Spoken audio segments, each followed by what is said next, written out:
Hello, my name is Ted White, and it is my honor today to tell you a little bit about one of the most unique units of the National Park System, a small place in Eastern California called Manzanar National Historic Site. Before that, I'll mention a few autobiographical details. I'm currently a park ranger in the Division of Interpretation and Education at the National Mall and Memorial Parks in Washington, D.C. I'm originally from New York, about an hour north of the city. After finishing a teaching degree in Buffalo in 1994, I spent 10 years teaching English in Japan, mostly at the junior high school level. In 2004, I took a break from teaching and traveled around the American Southwest. It was then I decided to find my park and be a park ranger. I found several. I started out volunteering at Saguaro and White Sands, and then got a seasonal job at the birthplace of John F. Kennedy in Boston. From there, I went to Wupatki for 2.5 years, Manzanar for another 2.5, and I've been in Washington, D.C. for about 8 years now. As a park ranger, I get to know intimately some truly incredible places. Manzanar is one of those places. I'd like to share a presentation I put together when I still worked there in 2010. I've added very little, but scaled it back significantly. Manzanar National Historic Site was established in 1992 to provide for the protection and interpretation of the historical, cultural, and natural resources associated with the relocation of Japanese Americans during World War II. It's located in southeastern California, in the Owens Valley, between Sequoia, Kings Canyon, and Death Valley National Parks. Those places together, plus the surrounding U.S. Forest Service and Bureau of Land Management wilderness areas, comprise the second largest, mostly contiguous wilderness area in the lower 48 states, an area larger than the state of Maryland. Manzanar is way out there. So why would you go way out there? Why take your family and go to a forbidding place in the high desert where people were taken against their will and held behind barbed wire? Well, for starters, it's a stunningly beautiful place occupied by the Owens Valley Paiute for some 3,000 years. Legions of miners, ranchers, and other fortune seekers joined the Paiute in the 1800s. Far from the parched landscape Japanese Americans encountered in 1942, it was a fertile valley of tall grass, stately cottonwoods, and babbling trout-filled streams. It's a land of extremes, from Badwater, nearly 300 feet below sea level, to the top of Mount Whitney, highest place in the lower 48, nearly 3 vertical miles higher. There are even some people crazy enough to run from one to the other in July. Anyway, historically, horses, cattle, and sheep had plenty to eat, and humans hunted rabbits, deer, elk, and waterfowl along the 2-mile-tall slope of the Sierra Nevada mountains. The land was a critical factor in locating a wartime camp at Manzanar. War planners knew labor and other resources might be scarce, and potentially Japanese Americans could grow their own food in the Owens Valley. Hollywood producers also farmed the Owens Valley for film locations, representing every place from Arizona to Afghanistan. And by 1942, over 150 movies had been filmed just south of Manzanar in Lone Pine, California. Sometimes California even got to be California. I mention the movies for more than just passing interest.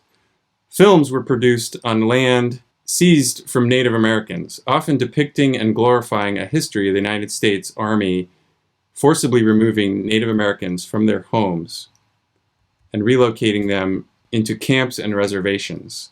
A generation of American kids, including Japanese American kids, were raised on cowboys and Indians. When Japanese American kids discovered obsidian projectile points like this one at Manzanar, some recognized, we are literally walking in the footsteps of others who were cheated just like us.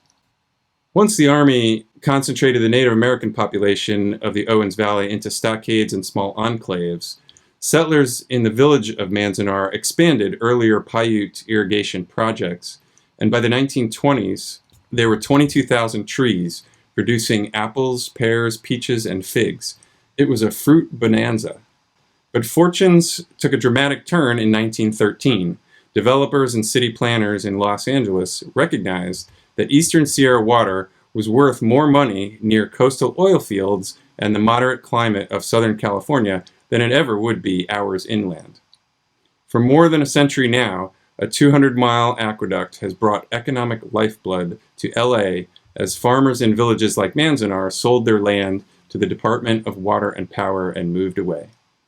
Japanese Americans arriving to Manzanar in 1942 were surprised to find the straggling remnants of the old abandoned orchards, which they coaxed back to life. The National Park Service preserves about 100 of those trees today.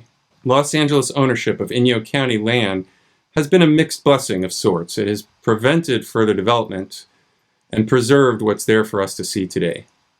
The primary reason you should go visit Manzanar is not only to walk in the footsteps of Owens Valley Paiute Americans, fruit growers, and movie stars, but to walk in the footsteps of Americans denied the freedoms and rights guaranteed by the Constitution of the United States, and to consider what happened there and the implications for us today. Manzanar is critical to understanding the history of California, and in fact, Jeannie Wakatsuki's memoir, Farewell to Manzanar, is required reading for many 8th graders there.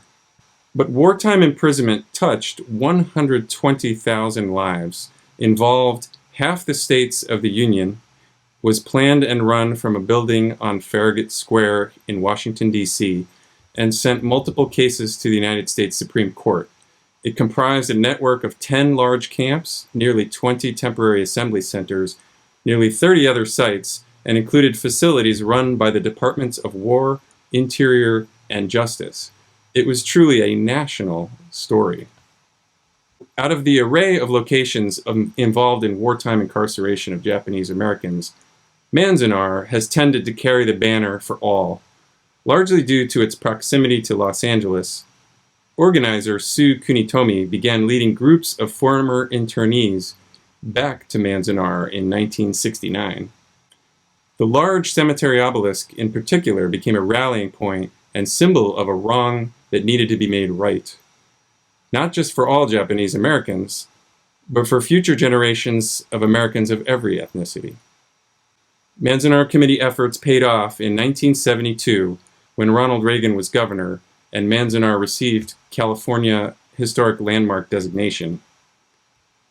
This plaque was installed at the front gate April 14, 1973, and reads, "In the early part of World War II, 110,000 persons of Japanese ancestry were interned in relocation centers by Executive Order No. 9066, issued on February 19, 1942.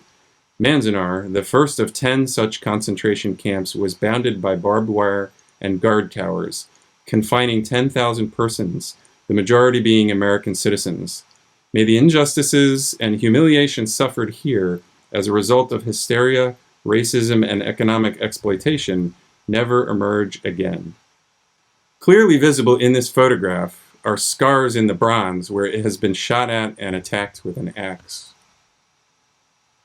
California Historic Landmark designation paved the way for National Historic Landmark status in 1985 and President Reagan's apology and signature of the Civil Liberties Act in 1988. In 1990, surviving Japanese American incarcerees received a $20,000 restitution payment from the government. For many, the letter here signed by President Bush meant more than the money. We can never fully right the wrongs of the past, but we can take a clear stand for justice and recognize that serious injustices were done to Japanese Americans during World War II. Manzanar was ultimately designated a National Historic Site for a list of reasons. Its relative proximity to the major metropolitan areas of Los Angeles and Las Vegas, because it was the first permanent camp to open, because it is probably the best preserved site related to Japanese American relocation. In addition, Manzanar was the only camp to have an orphanage with some 100 children, and the family of Sadao Munemori, recipient of the Medal of Honor, was interned at Manzanar while he wore his nation's uniform. Near Seravezza, Italy, when his unit was pinned down by grazing fire from the enemy's strong mountain defense, and command of the squad devolved on him with the wounding of its regular leader, he made frontal, one-man attacks through direct fire and knocked out 2 machine guns with grenades. Withdrawing under murderous fire and showers of grenades from other enemy emplacements, he had nearly reached a shell crater occupied by 2 of his men when an unexploded grenade bounced on his helmet and rolled toward his helpless comrades. Munemori arose into the withering fire, dived for the missile, and smothered its blast with his body. By his swift, supremely heroic action, Private First Class Munemori saved 2 of his men at the cost of his own life, and did much to clear the path for his company's victorious advance. Munemori's unit, the segregated all-Japanese-American 442nd Regimental Combat Team, served valiantly in Italy, France, and Germany, continually in harm's way. Their actions during World War II led them to be the most highly decorated unit in U.S. Army history. Finally, the photo documentation at Manzanar is the most comprehensive of any of the 10 internment camps, and includes, in addition to the work of Ansel Adams, Dorothea Lange, and others, the extensive photo archive Toyo Miyatake produced while an internee at Manzanar, much of which he initially took with a lens and film he smuggled into camp. Now, I've mentioned Manzanar was the best preserved camp. I'd like to take you on a virtual tour. Your visit to Manzanar will probably start at the Interpretive Center, built by Japanese Americans in 1944 as a high school auditorium. National Park Service and Manzanar History Association employees staff an information desk and educational bookstore inside. Restrooms, theaters, and a museum are also located inside the historic auditorium.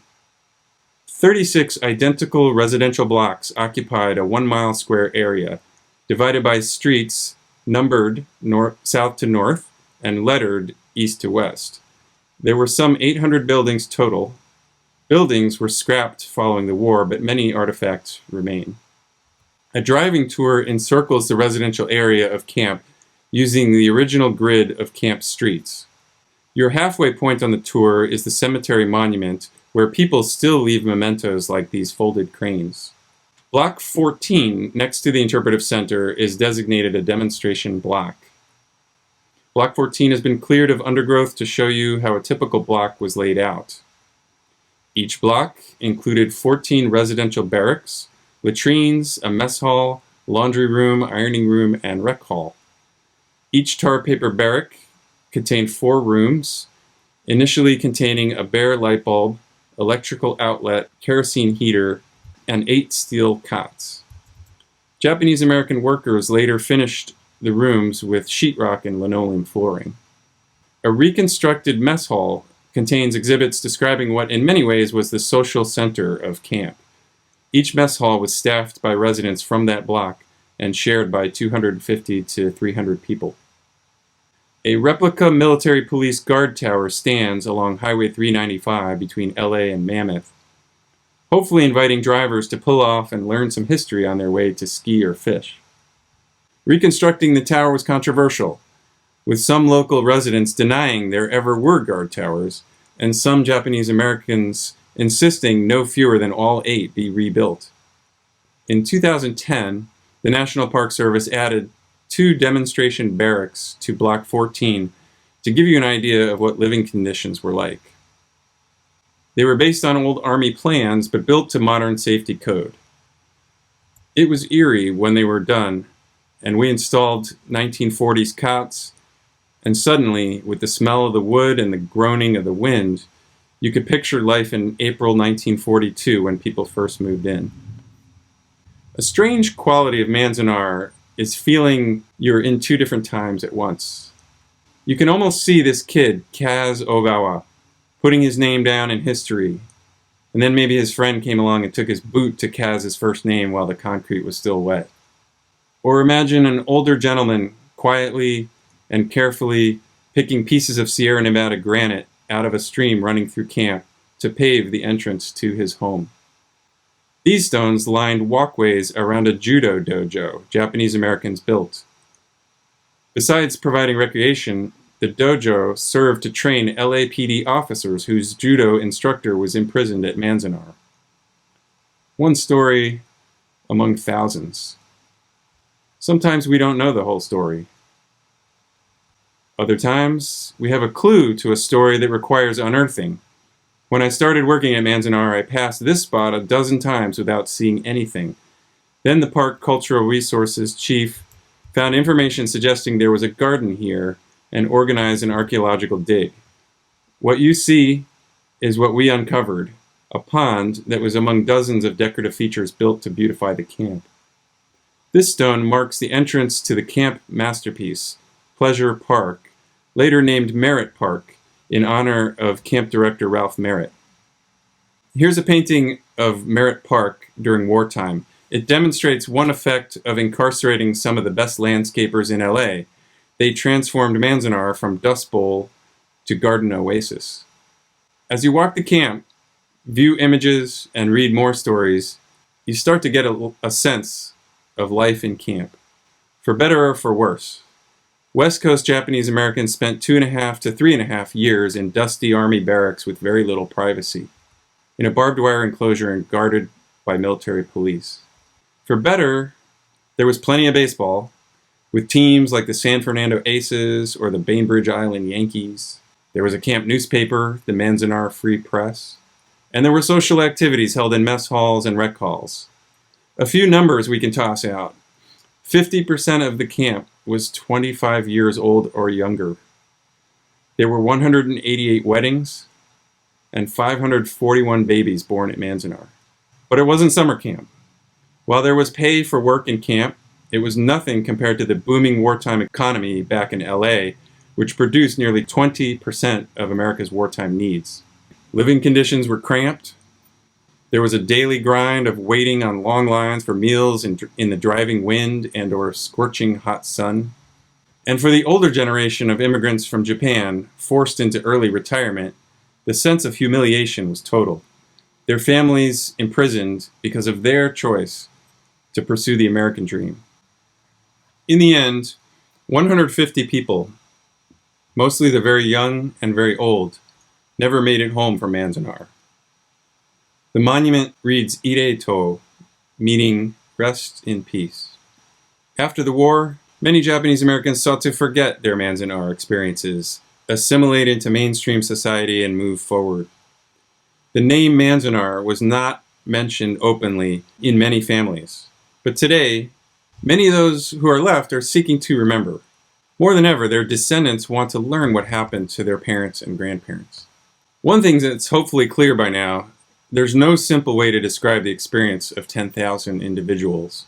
You really have to listen to individual stories, like that of Harry Sumida, United States Navy veteran, who wore his uniform to camp as a statement, and Pat Morita, imprisoned as a kid at Post in Arizona. He and his friends would catch seagulls and draw red circles on their wings with lipstick. They'd let them go and then tell the MPs they were enemy aircraft over camp. There was Ralph Lazo, a Mexican-Irish-American kid who went to Manzanar because his best friends went. When he got on the train in LA, nobody stopped him for ID. And Heihachi Ishikawa, one of perhaps 100 fishermen who risked their lives to sneak out of camp and climb high in the Sierras in search of trout. And George Takei, in camp at the Santa Anita racetrack in LA, rower in Arkansas, and Tule Lake in Northern California, who's become an outspoken advocate for human rights. And Colonel Edgar Wakayama, who was born at Manzanar, whose family expatriated to Japan after the war, but who returned to the U.S. with his brothers to serve in the U.S. Army during the Vietnam War, and who received the Soldier's Medal for non-combat valor at the Pentagon on September 11, 2001. On a given day, you never know who you might meet. It could be an incredibly emotional day, hearing vivid memories of life in camp, or a quiet day with few visitors at all, or someone might walk in and blurt out, "We should do this again. They attacked us on 9/11 and we should put them all in camps." And yes, that happens more than once. Diplomacy is an essential park ranger skill. The most rewarding part of my job was simply sharing the facts and taking people out to explore the camp. Overall, I think my experience working at Manzanar National Historic Site gave me a fuller appreciation of the freedom that we all cherish, celebrate, and defend. It also made me proud to serve a country that looks back honestly at its mistakes so that we may all learn from them. I'd like to invite you all to please go visit Manzanar. And with that, here's to cooler temperatures in our future. And thank you very much for watching.